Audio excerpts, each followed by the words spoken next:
नमस्कार विद्यार्थी मित्रांनो, माझं नाव सुहास भिसे. स्वागत आहे तुमचं सर्वांचं प्रज्ञा करंट अफेअर्स मराठी या आपल्या मायबोली भाषेतील एज्युकेशनल यूट्यूब चॅनलमध्ये. विद्यार्थी मित्रांनो, आज आहे 28 ऑक्टोबर 2025. आजच्या दिवसाचे जेवढेही चालू घडामोडीचे महत्त्वाचे टॉप प्रश्न पडत असतील ते सर्व प्रश्न आपण या व्हिडिओच्या माध्यमातून पाहणार आहोत. तरी सर्वप्रथम आपण जर नवीन असाल, पहिल्यांदा या चॅनलवरील व्हिडिओ पाहत असाल तर चॅनलला या ठिकाणी अवश्य सबस्क्राईब सुद्धा करून घेऊ शकता. ठीक आहे, चला तर मग आपण आजच्या व्हिडिओला सुरुवात करूया. त्या अगोदर कालच्या व्हिडिओमध्ये जो काही शेवटचा प्रश्न विचारला होता त्या प्रश्नाचं उत्तर जाणून घेऊया. काय होता प्रश्न? साने ताकाची खालीलपैकी कोणत्या देशाच्या पहिल्या महिला पंतप्रधान बनलेल्या आहेत? तर बऱ्याच विद्यार्थी मित्रांनी अगदी योग्य उत्तर टाईप करून सांगितलं आहे. पर्याय क्रमांक सी जपान हे या प्रश्नाचं योग्य उत्तर असणार आहे. तर जपान या देशाच्या या ठिकाणी पहिल्या महिला पंतप्रधान बनलेल्या आहेत. साने ताकाची असं त्यांचं नाव आहे. क्लिअर? आता बघूया विद्यार्थी मित्रांनो, प्रश्न क्रमांक पहिला. टोटल संपूर्ण व्हिडिओमध्ये 12 प्रश्न असतील. सुरुवातीपासून शेवटपर्यंत व्हिडिओ प्रामाणिकपणे पाहण्याचा प्रयत्न करा. एक एक प्रश्न महत्त्वाचा आहे. तुम्ही कोणत्याही परीक्षेची तयारी करा. प्रश्न क्रमांक पहिला काय आहे? प्रोजेक्ट अरुणंक नावाचा प्रोजेक्ट आहे तो कोणत्या संस्थेचा उपक्रम आहे किंवा इनिशिएटिव्ह आहे? प्रश्न क्रमांक पहिल्याचं योग्य उत्तर आहे पर्याय क्रमांक डी BRO हे या प्रश्नाचं योग्य उत्तर असणार आहे. तर BRO म्हणजेच काय? बॉर्डर रोड ऑर्गनायझेशन, मराठीमध्ये म्हणता येईल सीमा रस्ते संघटना, यांचा तो या ठिकाणी इनिशिएटिव्ह आहे. नाव आहे प्रोजेक्ट अरुणंक. ठीक आहे, 2-3 पॉईंट लिहून घ्या. प्रोजेक्ट अरुणंक या प्रकल्पाने अलीकडेच त्यांचा 18वा स्थापना दिवस साजरा केला आहे. अरुणाचल प्रदेशमध्ये 2008 पासून ते लागू करण्यात आलं आहे. प्रकल्पाचे नाव अरुणाचल प्रदेश या राज्यावरून घेण्यात आलेलं आहे. आणि चौथा पॉईंट, सशस्त्र दलांच्या ऑपरेशनल गरजा पूर्ण करताना दुर्गम दऱ्या आणि पुढच्या भागांना महत्त्वाची कनेक्टिव्हिटी प्रदान करणे हा या प्रोजेक्टच्या मागचा मेन पर्पज आहे, उद्देश आहे. तर पर्याय क्रमांक डी BRO हे या प्रश्नाचं योग्य उत्तर असणार आहे. BRO फुल फॉर्म मी आता सांगितला, बॉर्डर रोड ऑर्गनायझेशन, मराठीमध्ये म्हणता येईल सीमा रस्ते संघटना. स्थापना झाली 7 मे 1960ला. संस्थापक होते जवाहरलाल नेहरू. महासंचालक आहेत लेफ्टनंट जनरल रघु श्रीनिवासन आणि मुख्यालय आहे दिल्ली या ठिकाणी. पुढचा प्रश्न, प्रश्न क्रमांक दुसरा. खालीलपैकी कोणते शहर रिअल टाइम पूर अंदाज प्रणाली सुरू करणारे भारतातील पहिलं शहर बनलेलं आहे? 2 नंबरच्या प्रश्नाचं योग्य उत्तर आहे पर्याय क्रमांक सी फॉर चेन्नई हे या प्रश्नाचं योग्य उत्तर असणार आहे. तर चेन्नई हे या ठिकाणी विद्यार्थी मित्रांनो भारतातील पहिलं असं शहर बनलेलं आहे रिअल टाइम पूर अंदाज प्रणाली सुरू करणारं. प्रश्न आहे प्रथम घटनेबद्दल. तर अशाच प्रकारच्या बाकीच्या ज्या काही मग प्रथम घटना घडलेल्या आहेत त्याच्यावरती एकदा आपण चर्चा करूया. लिहून घ्या. छत्रपती शिवाजी महाराजांच्या पहिल्या मंदिराचे उद्घाटन महाराष्ट्रामध्ये. स्वतःचे सर्च करण्यायोग्य इंजिन सुरू करणारे भारतातील पहिलं राज्य पंजाब. पहिल्या उभ्या लिफ्ट ब्रिजचे उद्घाटन पंबन रेल्वे पुलावरती. समुद्रावरील भारतातील पहिल्या काचेच्या पुलाचे उद्घाटन कन्याकुमारी. पहिली मधुमेह बायोबँक चेन्नई. पहिले वैदिक थीम पार्क वेदिन पार्क नोएडामध्ये. पहिले सरकारी विद्यापीठ त्रिभुवन गुजरातमध्ये. पहिली रात्रीची सफारी लखनौ उत्तर प्रदेश या ठिकाणी. पहिले डिजिटल संग्रहालय अभय प्रभावन महाराष्ट्रामध्ये. अनुसूचित जाती समुदायाचं उपवर्गीकरण करणारं पहिलं राज्य तेलंगणा. तर रिअल टाइम पूर अंदाज प्रणाली सुरू करणारं पहिलं शहर चेन्नई शहर. ठीक आहे. पुढचा प्रश्न, प्रश्न क्रमांक तिसरा. 2025 मध्ये पाकिस्तानच्या पश्चिम सीमेवर भारताने सुरू केलेल्या वार्षिक त्रिसेवा लढाऊ सरावाचे नाव काय आहे? 3 नंबरच्या प्रश्नाचं योग्य उत्तर आहे पर्याय क्रमांक बी त्रिशूल व्यायाम. बरोबर, त्रिशूल एक्सरसाइज या सरावाचं नाव आहे. 2-3 पॉईंट लिहून घ्या म्हणजे लक्षात येईल. सर क्रिक जवळ पाकिस्तानच्या लष्करी उभारणीबद्दल संरक्षण मंत्री राजनाथ सिंह यांनी दिलेल्या इशाऱ्यानंतर भारताने पाकिस्तानच्या पश्चिम सीमेवर वार्षिक त्रिशूल 2025 ही जी काही त्रिसेवा लढाऊ सराव आहे तो सुरू केलेला आहे. त्रिसेवा म्हणजेच याच्यामध्ये लष्कर, नौदल आणि हवाई दल यांचं या ठिकाणी पार्टिसिपेशन असणार आहे. सर क्रिक हे गुजरातच्या कच्छच्या रण आणि पाकिस्तानच्या सिंध प्रांतामधील 96 किलोमीटर लांबीचे भरती ओहोटीचे खाडी आहे. सर क्रिक काय आहे? खाडी आहे. ही गोष्ट तुम्हाला लक्षात ठेवायची आहे. आणि या ठिकाणी त्रिशूल व्यायाम हा जो काही त्रिसेवा लढाऊ सराव आहे तो या ठिकाणी सुरू करण्यात आलेला आहे. मग अशाच प्रकारे भारतासोबत अन्य देशांचे जे काही वेगवेगळे सराव होत असतात त्याच्यावरती देखील चर्चा करूया. नोमॅडिक एलिफंट हा जो काही सराव आहे तो मंगोलिया देशासोबत आहे. शक्ती सराव आहे फ्रान्स देशासोबत. सूर्यकिरण आहे नेपाळ सोबत. युद्धाभ्यास आहे अमेरिका सोबत. गरुडा शक्ती आहे इंडोनेशिया सोबत. तारकश सराव आहे अमेरिका सोबत. डस्टलिक आहे उझबेकिस्तान सोबत, मोसी आहे रशिया आणि चीन दरम्यान, विनबेक्स आहे व्हिएतनाम सोबत आणि हॉपेक्स आहे इजिप्त सोबत. ठीक आहे. पुढचा प्रश्न क्रमांक 4, खालीलपैकी कोणत्या व्यक्तीने 2025चा ब्रिटिश अकादमी पुस्तक पुरस्कार जिंकलेला आहे? 4थ्या नंबरच्या प्रश्नाचं योग्य उत्तर आहे पर्याय क्रमांक ए, सुनील अमृत असं त्यांचं नाव आहे. अमृत असं त्यांचं नाव आहे. ठीक आहे. तर सुनील अमृत यांनी या ठिकाणी 2025चा ब्रिटिश अकादमी पुस्तक पुरस्कार जिंकलेला आहे. पहा, पुस्तक पुरस्कार आहे म्हणजे साधी गोष्ट आहे, पुस्तकासाठी जिंकला असेल ना. मग त्यांच्या या पुस्तकाचं नाव काय आहे?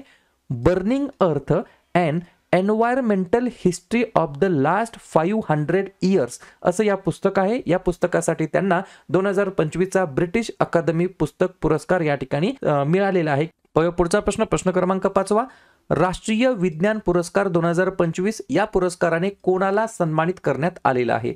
5व्या नंबरच्या प्रश्नाचं योग्य उत्तर आहे पर्याय क्रमांक डी, जयंत नारळीकर असं त्यांचं नाव आहे. काय नाव आहे? जयंत नारळीकर असं त्यांचं नाव आहे. राष्ट्रीय विज्ञान पुरस्कार 2025ने त्यांना सन्मानित करण्यात आला आहे. 2-3 पॉइंट लिहून घ्या. बिग बँग थेअरीला आव्हान देणारे भारतातील प्रसिद्ध खगोल भौतिक शास्त्रज्ञ जयंत नारळीकर यांना मरणोत्तर विज्ञान रत्न पुरस्काराने सन्मानित केलं जाणार आहे. हे जे काय जयंत नारळीकर आहेत यांना 1965 मध्ये पद्मभूषण तर 2004 मध्ये पद्मविभूषण पुरस्काराने देखील सन्मानित करण्यात आलं आहे. लेटेस्ट मध्ये 2010 मध्ये महाराष्ट्र भूषण पुरस्काराने सुद्धा सन्मानित करण्यात आलं आहे. एक पॉइंट लिहून घ्या एक्स्ट्रा, 4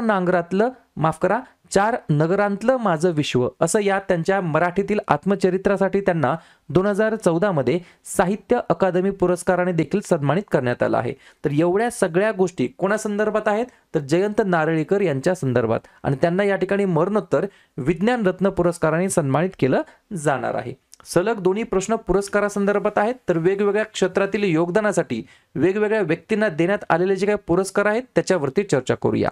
2025चा कॅमल इंटरनॅशनल पुरस्कार युनुस अहमद यांना, 2025चा ASME हॉली पुरस्कार बाबा कल्याणी यांना, आंतरराष्ट्रीय जल पुरस्कार डॉक्टर हिमांशु कुलकर्णी यांना, 2025चा कृषी मीडिया पुरस्कार आमशी प्रसन्न कुमार यांना, 2024चा राष्ट्रीय लता मंगेशकर पुरस्कार सोनू निगम यांना, 2025चा जागतिक पर्यटन पुरस्कार आंध्र प्रदेशला, विष्णुदास भावे पुरस्कार नीना कुलकर्णी यांना, महात्मा गांधी सेवा पुरस्कार डॉक्टर रामचंद्र गुहा यांना, IUCN केंटन मिलर पुरस्कार सोनाली घोष यांना, ब्रिक्स आंतरराष्ट्रीय पुरस्कार अबू सुफियान खारखोराव मेस्ट्रो इगर एवॉर्ड आणि डॉक्टर शबीर हसन यांना, तर राष्ट्रीय विज्ञान पुरस्कार जयंत नारळीकर यांना.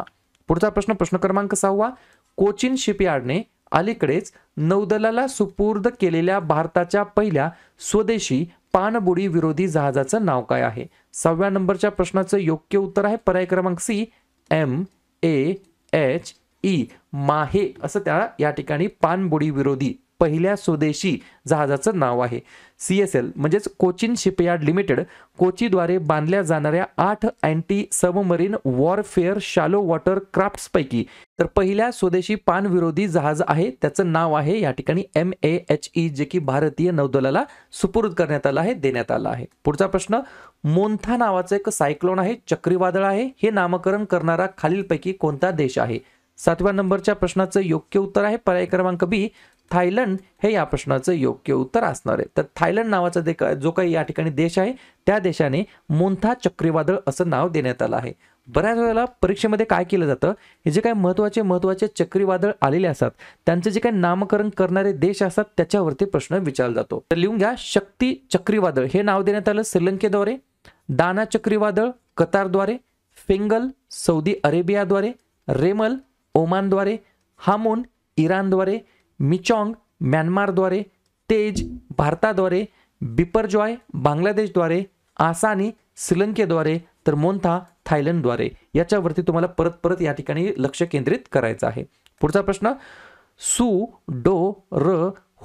सुडोरहोम्बस बाहुडेन्सिस ही नवीन माशांची प्रजाती कोणत्या राज्यामध्ये सापडलेली आहे? तर पर्याय क्रमांक ए, ओडिसा हे या प्रश्नाचं योग्य उत्तर असणार आहे.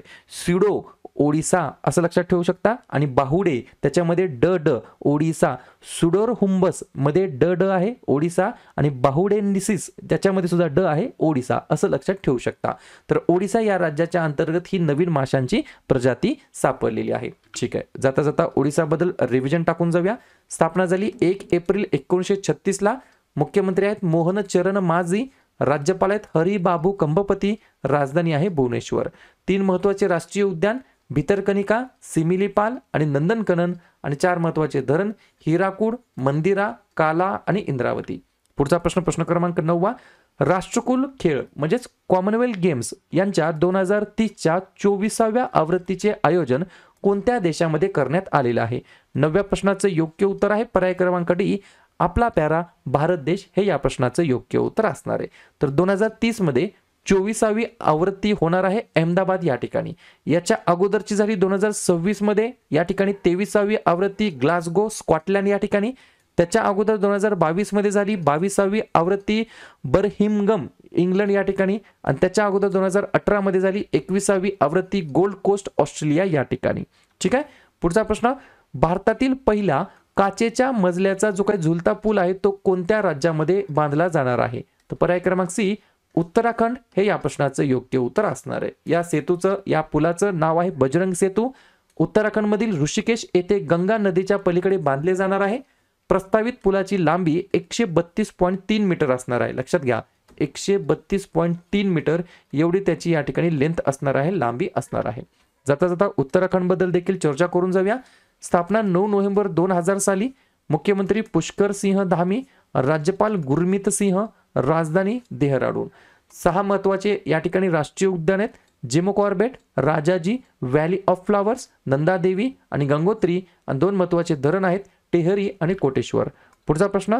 एक दिवसीय सामन्यामध्ये सर्वाधिक धावा करणारा तिसरा फलंदाज कोण बनलेला आहे? 11व्या नंबरच्या प्रश्नाचं योग्य उत्तर आहे पर्याय क्रमांक बी, रोहित हे या प्रश्नाचं योग्य उत्तर असणार आहे. तर रोहित शर्मा हे या ठिकाणी एक दिवसीय सामन्यामध्ये ओडियामध्ये सर्वाधिक धावा करणाऱ्यांमध्ये तिसरे फलंदाज ठरले आहेत. 1 नंबरला कोण आहेत मग? सचिन तेंडुलकर 463 धाव्यामध्ये 18,426 धावा.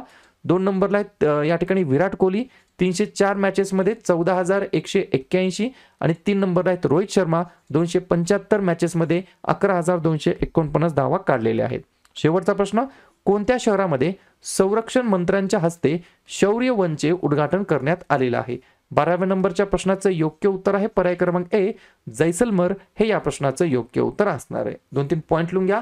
थारच्या वाळवंटामध्ये सादर होणारा शौर्य वन हा एक नवीन प्रकाश आणि ध्वनी शो आहे जो भारतीय सैनिकांच्या शौर्याला समर्पित आहे.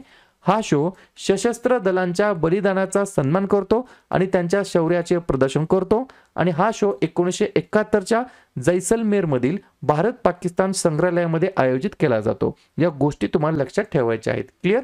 तर अशा प्रकारे विद्यार्थी मित्रांनो हे होते आजचे 12 प्रश्न. उपक्रम कंटेंट हा जो काही प्रयत्न आपण सुरू केलाय मराठी भाषेमध्ये कसा वाटतो अवश्य कमेंट करत चला. आणि तुमच्यासाठीचा आजचा खास प्रश्न. खालीलपैकी कोणते राज्य भारतातील पहिले अत्यंत दारिद्र्यमुक्त राज्य म्हणून घोषित केले जाणार आहे?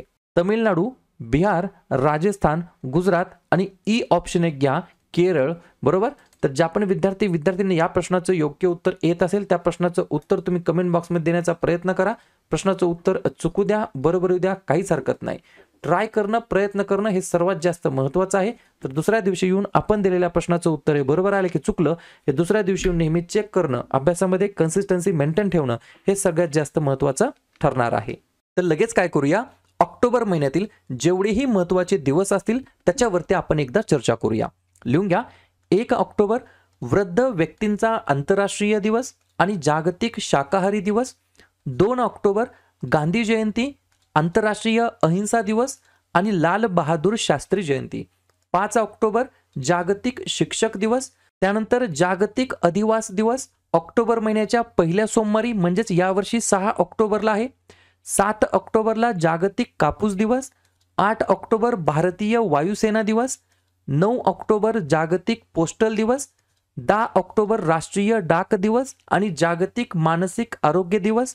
11 ऑक्टोबर आंतरराष्ट्रीय बालिका दिवस. 13 ऑक्टोबर आपत्ती जोखीम कमी करण्यासाठी आंतरराष्ट्रीय दिवस, 14 ऑक्टोबर जागतिक मानक दिवस, 15 ऑक्टोबर जागतिक विद्यार्थी दिवस, 16 ऑक्टोबर जागतिक अन्न दिवस, जागतिक भूल दिवस आणि जागतिक मणक्यांचे दिवस, 17 ऑक्टोबर गरिबी निर्मूलनासाठी आंतरराष्ट्रीय दिवस, 20 ऑक्टोबर जागतिक सांख्यिकी दिवस, 21 ऑक्टोबर पोलीस स्मृती दिवस, 24 ऑक्टोबर जागतिक पोलिओ दिवस, संयुक्त राष्ट्र दिवस आणि 31 ऑक्टोबर या ठिकाणी राष्ट्रीय एकता दिवस म्हणून आपण साजरा करतो. ठीक आहे.